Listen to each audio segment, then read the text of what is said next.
pues yo no veo por qué Morena no está aprobando eliminar la reforma del ISSSTE aprobada en 2007, que afecta a los trabajadores, que eleva la edad de jubilación considerada anteriormente 28 años para hombres y mujeres, y también que afecta, por supuesto, con lo que van a darse en el retiro. Entonces estamos pensando en los maestros, yo no sé por qué justamente, como ellos dicen, les dan migajas. Y sí, durante la Revolución Mexicana también se hicieron cosas maravillosas, pero me parece que las organizaciones políticas del día de hoy son muy distintas a las Entonces, imagínate que le hubieras dicho al PRI que, por supuesto, a través del trabajo de don José Vasconcelos, dio a la educación gratuita en México. Imagínate a don José Vasconcelos, ¿cómo le hubiera caído que el PRI se hubiera aliado con el PAN? Bueno, igual y él no tan mal, porque al final de su vida era más de derecha. ¿Cómo le hubiera caído al general Lázaro Cárdenas? No podemos hablar como si fuera hoy de tiempos anteriores.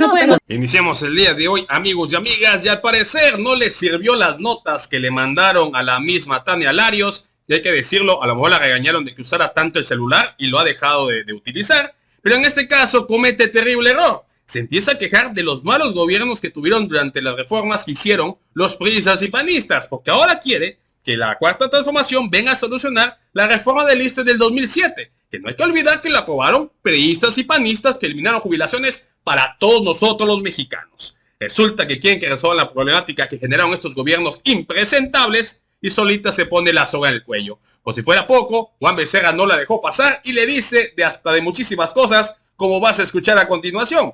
Obviamente Tania Larios después de eso ya no quería participar porque al parecer, repito, las notas que le presentaron pues obviamente estaban mal hechas. Vamos a escucharlo, presta muchísima atención, ahorita lo platicamos. Pero antes rápidamente, yo quisiera aprovechar que está con nosotros Itzel Arellano para hacerle una pregunta que está saliendo en redes sociales. Tiene que ver con la visita de Isabel Díaz Ayuso a nuestro país, ¿no? La presidenta de la Comunidad de Madrid. Usted, por supuesto, que se enteró de esta visita. Y luego salió el tema de los recursos, porque allá en España le reclamaron, oye, ¿por qué utilizas recursos del erario para ir a México? No lo justifica. Y finalmente, pues sobre esta visita a la Ciudad de México, donde participó en conferencias y en reuniones con empresarios y con algunos políticos, con algunas gobernadoras y algún gobernador, alguna alcaldesa también, dijo que pues que le habían invitado, que le habían pagado. Pues el PAN dio a entender, ¿no? Le pagó el PAN la visita a Isabel Díaz Ayuso, ya sea el PAN nacional o el PAN estatal. Juan, que yo ya había aclarado esto el programa pasado, pero en este mismo instante te lo aclaro. Yo quiero dejar absolutamente establecido que el Partido Acción Nacional no invitó a Isabel Díaz Ayuso, el Partido Acción Nacional. Y tal cual lo dice ella, e incluso lo hemos platicado en otros espacios, lo que sí vino a hacer es una visita institucional, donde la invitaron no nada más algunos gobiernos, sino también instituciones académicas y otros rubros, digamos, para hablar de políticas públicas de los gobiernos, porque, pues, como tú bien sabes, no todo está bien, ¿no? Ni todo puede estar mal en un mismo espacio. Entonces, pues hay, digamos, buenos ejemplos de cosas que están funcionando en el gobierno de Madrid, que por supuesto, digamos, viene a explicar y viene en una visita de cooperación institucional. Entonces, la respuesta, en resumen, es no, el Partido Acción Nacional no erogó recursos para la visita de Isabel Díaz Ayuso. ¿Ni nacional? No, el Partido Acción Nacional no. Ok, vamos a escuchar lo que dijo Díaz Ayuso cuando allá en España le dicen, oye, pues ¿quién pompó? Escucha. Muchos de estos viajes, por cierto, como en este, en la inmensa mayoría del viaje he sido invitada, como en la mayoría de mis viajes se me invita. Me invita el Estado de Aguascalientes, me invitan los organizadores del Premio Platino. ¿Por qué soy yo la que tengo que dar pelos y señales de en cada minuto donde he estado? Entonces lo que dice es que no le invitó el partido, pero entonces le invitó el Estado de Aguascalientes. Vino en una visita institucional, ¿Y el así Estado es. pagó? La verdad es que habría que preguntárselo al Estado de Aguascalientes. ¿Y tú ¿no? como Pero tesoro del PAN no tienes información al respecto? Si pagó, aunque sea tantito. Yo no tengo información, por ejemplo, de qué pagó tampoco el gobernador de Sinaloa, gracias a Dios, porque no querría estar involucrado en algo como eso. Pero él no la invitó. Entonces, y ese es otro tema, ¿no? No tengo información respecto a los gobiernos, o sea, a cómo egresan sus recursos, no solo el gobierno de Aguascalientes, sino ningún gobierno, tampoco el de Sinaloa, tampoco el de Tamaulipas, tampoco el de Michoacán. Pues ahí está. Gracias por la aclaración. Y bueno, pues también que aclare Díaz Ayuso, porque ahí están diciendo, bueno, pues a ver, vamos contigo. Alejandra Sánchez Espinosa, Día de la Maestra, Día del Maestro, un incremento del 9% salarial a las y los maestros. Sí hay que decir que es un aumento importante. Ojalá y fuera mucho más. Ojalá. Claro que sí, pero es importante. Y sobre todo en comparación, en porcentaje a lo que se daba antes. Pero todavía mucho que hacer. Dijeron integrantes de la CENTE que eran migajas este incremento salarial. ¿Cómo ves, Alejandra? Minuto y medio. Yo quiero comenzar el día de hoy felicitando y reconociendo a todo el Magisterio Nacional. Son las y los encargados pues, de la educación de las niños jóvenes. Entonces, todo el reconocimiento.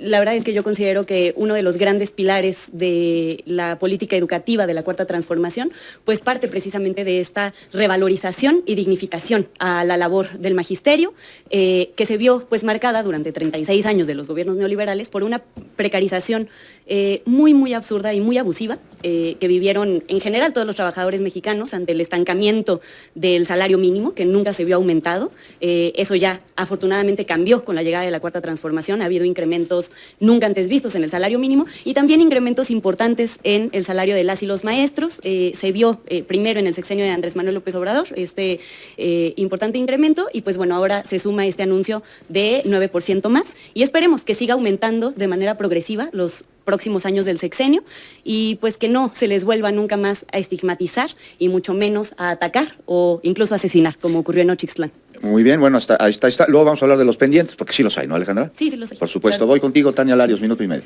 Muchas gracias, Juan. Pues bueno, sí es Día del Maestro, pero también es un día para reflexionar cómo están los niños y las niñas en el sistema educativo que propuso Morena, como la nueva escuela mexicana, cómo hemos retrocedido, cómo México hoy ocupa el lugar 35 de 37 países en la prueba PISA de la Organización de Cooperación de Desarrollo Económico, OCDE, cómo también cayeron 14 puntos en matemáticas, 9 en ciencias, 5 lugares en comprensión lectora, y cómo también desde la pandemia hay un importante rezago educativo, y cómo a partir de esta realidad el secretario de Educación Pública, porque no se nos puede olvidar, ha tenido en la semana pasada y en esta semana declaraciones tan lamentables, lo que me hace pensar que los niños y las niñas de este país no tienen ni deberían de tener a un secretario de Educación Pública que crea que no hay un programa educativo para los más de 40 días de clases que aún quedan, diciendo que se mantenían las aulas abiertas realmente sin un propósito pedagógico. ¿Qué pasa? Que los niños y las niñas no tienen un plan de estudios real para que puedan justamente adquirir todas las capacidades que necesitan para prepararse para el día de mañana, salir a una realidad bastante competitiva. Y creo que no se nos puede olvidar que creía, es el secretario de Educación Pública, Mario Delgado,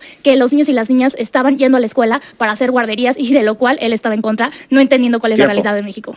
Itzel Arellano, del Partido Acción Nacional. ¿Cómo tomas este incremento del 9%? Gracias. Mira, yo primero que todo quiero empezar reconociendo y felicitando a los maestros. No es una labor fácil y hay que decirlo sin rodeos, pues los han dejado bastante solos. Respecto al tema del aumento del 9%, pues siempre es una buena noticia que gane más dinero la gente. Lamentablemente, pues viene ahí con un truquito, no está integrado a su salario, se los dieron como una prestación, no les juega para la jubilación. Entonces, pues evidentemente sí, esta manifestación del sindicato es totalmente legítima. Lamentablemente, pues les quieren vender esto como un súper beneficio cuando no lo están haciendo de la manera correcta. Se los están dando como una especie de bono, digamos, para que aquí tu auditorio compartirlo tal cual, ¿no? Van a ganar como 20.671 pesos, ¿no? Es el dato que se dio. Es como una especie, sí, como una especie, bien, ¿no? Este aumento, digamos, como una especie de bono, ¿no? O sea, nada más sin integrarlo a su salario y sin que ellos puedan tener el tema de la jubilación. Pero dicho esto, lo que también quiero decir es que los programas educativos de Morena lamentablemente están constituidos a través de propaganda política y no realmente del aprendizaje que están teniendo los niños. Y un poquito ya hablaba Tania al respecto, ¿no? Estamos viendo retrocesos graves en la educación y pues digamos a partir de la pandemia, que por supuesto pues es un hecho lamentabilísimo, pero a partir de ello vemos que pues el gobierno presume su política educativa a través de tarjetas entregadas, pero la pregunta real es, ¿los niños están aprendiendo más? Realmente no. A ver, bueno, sí. Ahí hay dos temas. Uno, el salario de los maestros, que son bonos y que pues, no sirve para su jubilación y que realmente que no sería el incremento del 9% para que respondas. Y lo segundo, los niños están aprendiendo más o menos el día de hoy, de acuerdo a datos, no a supuestos, no a opiniones. Sí. Yo primero quisiera también regresar a otra pregunta, que es ¿cuánto aumentó el salario de los maestros durante los gobiernos de Fox y de Calderón? Por ejemplo, me gustaría mucho que nos pudiera más adelante o en otra ocasión darnos ese dato aquí la representante del PAN. 3.5% anual, eso crecía. Lo acabo de dar hace unos minutos. Muy bien. Ahí está la respuesta. Sí, y en cambio, bueno, ahora solo en este año 9%, y si se suma lo que creció en el sexenio pasado fueron 45% más, ¿no? Entonces, son incrementos muy sustantivos, muy relevantes, que creo que deben de ser reconocidos y que se debe de seguir reconociendo.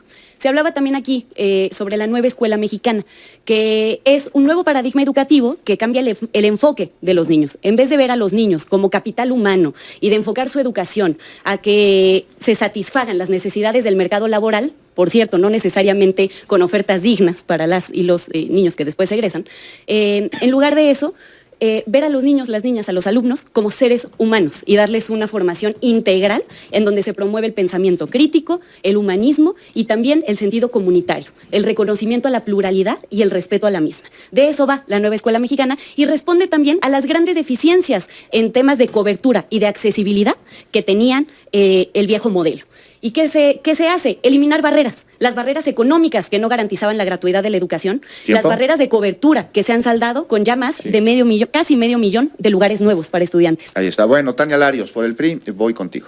Sí, a mí me gustaría que si pensamos no solo en los maestros y también pensamos en los niños y las niñas, que al final es el objetivo de la educación, de los maestros que vayan a las aulas con el fin de que estos niños, nuestros niños mexicanos aprendan, deberían incrementarse el programa de alimentación escolar, que tiene nada más 8,000 millones de pesos y que decreció mucho en estos gobiernos de Morena. También el programa de la escuela nuestra para poder dar mantenimiento a baños, techos, agua, electricidad, equipamiento escolar, porque si tenemos a un secretario de Educación que se queja de que hay mucho calor o mucho frío en distintas cuestiones en el país, pues tendrían que garantizar el dinero para poner justo techos climáticos para que los niños no estén en el patio asoleándose y sean afectados por las olas de calor que existen. Pero no está invirtiendo Morena el dinero que debería de estar pensando en la educación, inclusive en planes educativos reales, porque la carga que hay en esta nueva escuela mexicana es totalmente ideológica. Y además, pues si estamos hablando de que les importa a Morena a los maestros y las maestras, pues yo no veo por qué Morena no está aprobando eliminar la reforma del ISSSTE aprobada en 2007, que afecta a los trabajadores, que eleva la edad de jubilación considerada anteriormente 28 años para hombres y mujeres, y también que afecta, por supuesto, con lo que van a darse en el retiro. Entonces, si estamos pensando en los maestros, yo no sé por qué justamente, como ellos dicen, les dan migajas, cuando lo que les preocupa es qué les va a quedar, qué les van a dejar para que se pensionen con dignidad y puedan poder llevar su vida correctamente. Itzel Arellano, el PAN. Gracias. El tema es que el gobierno puede decir que hay más becas, que hay más beneficiarios, que hay más dinero, que hay más recursos entregados, pero te tengo que decir algo, Ale, eso no equivale a mejor educación y nos tiene que quedar claro, porque a lo mejor puede contribuir a aliviar un gasto que no es cosa menor, pero no sustituye una buena clase, no sustituye un buen maestro y no sustituye un buen libro, y eso es algo que el régimen no le está ofreciendo a los alumnos. Entonces, quieren basar, digamos, su discurso en términos de aumentos salariales cuando la calidad de la educación en México es bajísima. Quiero dejarte aquí un par de datos, querido Juan, aquí con tu auditorio. En matemáticas, México cayó 14 puntos respecto a 2018 y regresó a niveles similares que en 2003. Eso es lo que le están haciendo a nuestros niños. Quiero decirte también que para el caso de la prueba PISA, México se ubicó en el lugar 35 de 37 países. Es que esto nos debería estar dando pena. Y pena me refiero a tristeza. ¿Cómo puede ser que tengamos 407 puntos frente a 478, que es el promedio de los países evaluados en la OCDE? A ese nivel estamos hablando. Entonces pueden venir a decir discursos, pueden venir a decir que hay más becas, y eso por supuesto que ayuda, pero no resuelve el problema y al contrario, acrecenta la desigualdad, porque sigue habiendo escuelas particulares donde los niños tienen otro tipo de programas, donde tienen inglés, donde tienen acceso a otro tipo de recursos, y en las escuelas públicas la educación que le está ofreciendo el gobierno a los niños es paupérrima y por lo tanto los deja en desventaja. ¿Es paupérrima la educación que se les está dando, compartiendo a los niños en México, Alejandra? No, por supuesto, y creo que es una ofensa para el magisterio hoy en el Día de los Maestros. No, para nada, es para el gobierno.